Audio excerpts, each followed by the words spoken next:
అందరికీ జేబీఎన్ రూపం వెళ్ళి మాల్మహాడ్ రాష్ట్ర కార్యదర్శి. ఈరోజు ఒక ముఖ్యమైన విషయం చెప్పదలిచాను నేను మిత్రులందరికీ. అదేంటంటే, ఎదిరించేవాడు లేకపోతే బెదిరించేవాడిదే రాజ్యం. ఈ మాట నేను ఎందుకంటున్నానంటే, రీసెంట్గా ఒక వారం రోజుల క్రితం మన కాట్రేనికోన ఎంఆర్ఓ గారు ఒక ముఖ్యమైన విషయం కోసం మీడియాతో మాట్లాడడం జరిగింది. అదేంటంటే మీ అందరికీ తెలుసు. అదేంటంటే, డాక్టర్ బిఆర్ అంబేద్కర్ కోనసీమ జిల్లా ముమ్మడివరం నియోజకవర్గంలో 4 మండలాలకి కూడా ఎలక్షన్ కోసం, అంటే ఎలక్షన్ జరిపించడం కోసం, దానికి అయ్యే ఖర్చు కోసం కొంత బడ్జెట్ అయితే కేటాయించింది రాష్ట్ర ప్రభుత్వం. అదేవిధంగా బడ్జెట్ ఏంటంటే ఎంతంటే 1,40,00,000. ఈ 1,40,00,000 బడ్జెట్ కేటాయించడంతో మన ముమ్మడివరం ఎంఆర్ఓ గారు దీనికి పూర్తి బాధ్యత వహించారు కాబట్టి ఆయనదే బాధ్యత. ఈ 1,40,00,000 రూపాయలు ఏ విధంగా ఖర్చు పెట్టారు అనేది అది అంతు చిక్కట్లేదు. ఎందుకంటే దానికి ఆడిటింగ్ లేదు. లేదు కాబట్టి అది ఖర్చు చూపించడానికి నిరాకరిస్తున్నారు. దాని కారణంగా మన 4 మండలాల్లో విఆర్ఓలకి, అదేవిధంగా ఎంఆర్ఓ గారికి ఈ రెమ్యునేషన్ అనేది అందించలేదు. అదేవిధంగా ప్రతి మండలంలో కూడా ఖర్చు అయింది చాలా తక్కువ. మన కాటన్కోన మండలంకి అయితే ఒక 12 లక్షలు ఎంత అయినట్టుకో. అలాగే ఫర్ ఎగ్జాంపుల్ 4 మండలాలకి, పోనీ 3 మండలాలు వేసుకో, ఐపోలవరం, తాళరేవు, కాటన్కోన మండలం, ఈ 3 మండలాలకి కూడా ఇంచుమించు ఒక 15 లక్షలు ఖర్చు అయి ఉంటుంది ఒక మండలానికి వచ్చి. అంటే 3 15లో 45, పోనీ 25 లక్షలు మనకు ముమ్మడివరం మండలానికి వచ్చే ఉంటుంది. 40 దగ్గరలో ఎంత 25 అంటే ఒక 70 లక్షలు అయింది, అంతేనా? ముమ్మడివరంకి 25, 3 మండలాలకి 3 15 ఒక 70 లక్షలు అయింది. మరి 1,40,00,000 వచ్చింది ఏమైంది అనేది ఒక క్వశ్చన్ మార్క్ పడ్డది.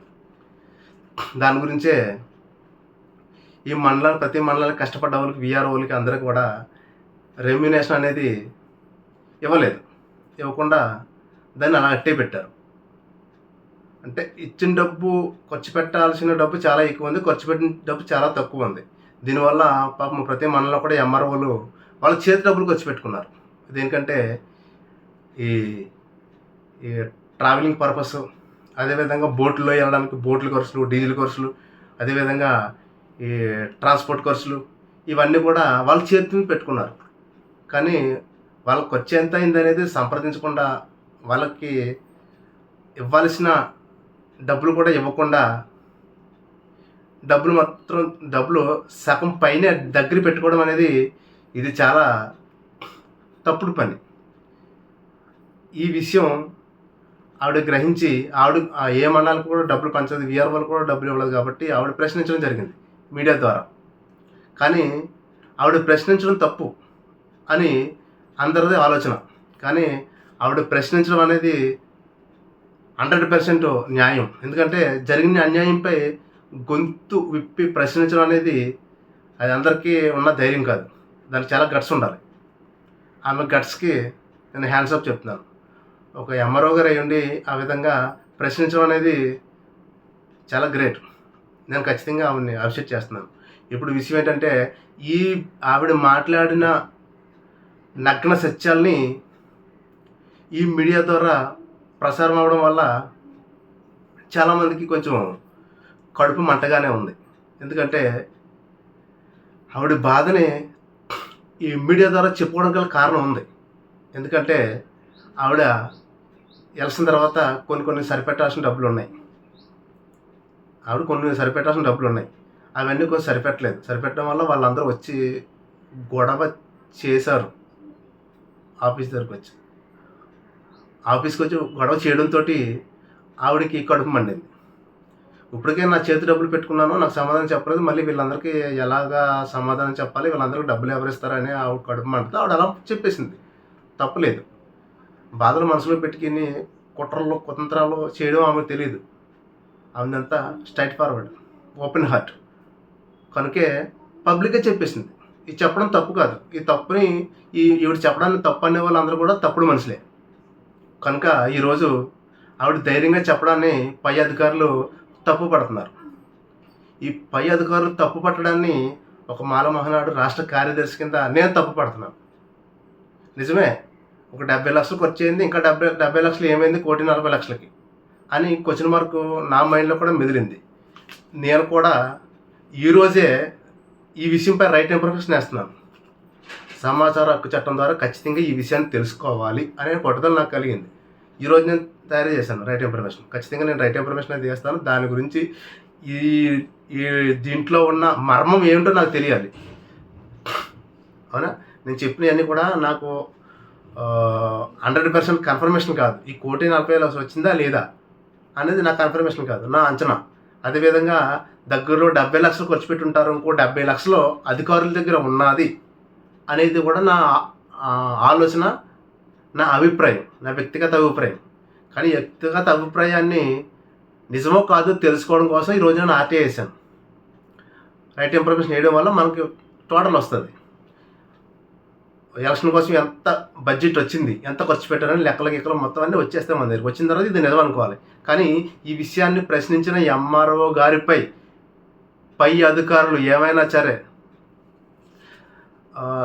చర్యలు ఏమైనా తీసుకుంటే కనుక ఆవిడ మీద ఏమన్నా ఏ విధమైన యాక్షన్ తీసుకుంటే ఆవిడని వేరే మండలం ట్రాన్స్ఫర్ చేయడం ఇటువంటి ఏమైనా దుష్ట చర్యలు ఏమైనా చేస్తే కనుక ఆవిడ వెనకాల మా మాల మహానాడు తరపు నుంచి అందరము కూడా వెనకాల ఉంటాం.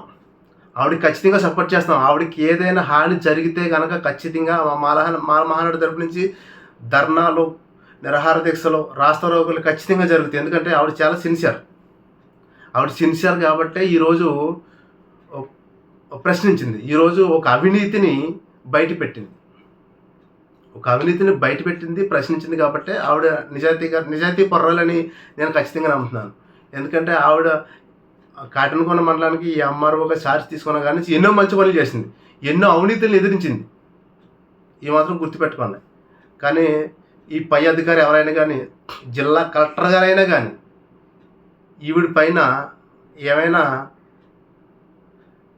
చర్యలు తీసుకుంటే ఆవిడ వెనకాల మేమంతా ఉన్నాం. జిల్లా వ్యాప్తంగా కాకపోతే రాష్ట్ర వ్యాప్తంగా కూడా మేము ధర్నాలు చేసినా సరే మేము ఈవిడిపై తీసుకునే చర్యలపై మేము యాక్షన్ తీసుకుంటాం. ఖచ్చితంగా గుర్తుపెట్టుకోండి.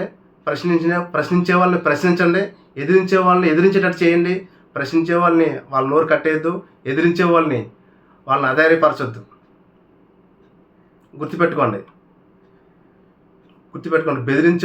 ఎదిరించేవాడు లేకపోతే బెదిరించేవాడిదే రాజ్యం. అది మాత్రం జరగనివ్వం. ఖచ్చితంగా మన కాటన్కొండ ఎంఆర్ఓ ప్రశాంత్ గారికి ఖచ్చితంగా మేము ఆవిడ వెనకాల ఉంటాం. ఆవిడకి ఏ అన్యాయం జరిగినా కానీ రోడ్డు ఎక్కేస్తాం. ఖచ్చితంగా జిల్లా వ్యాప్తంగా కూడా ధర్నా చేసినా సరే ఆవిడపై యాక్షన్ తీసుకున్న వాళ్ళపైన మేము ఖచ్చితంగా యాక్షన్ తీసుకుంటామని ఈ మీడియా ద్వారా తెలియజేస్తున్నాం. జై భీమ్.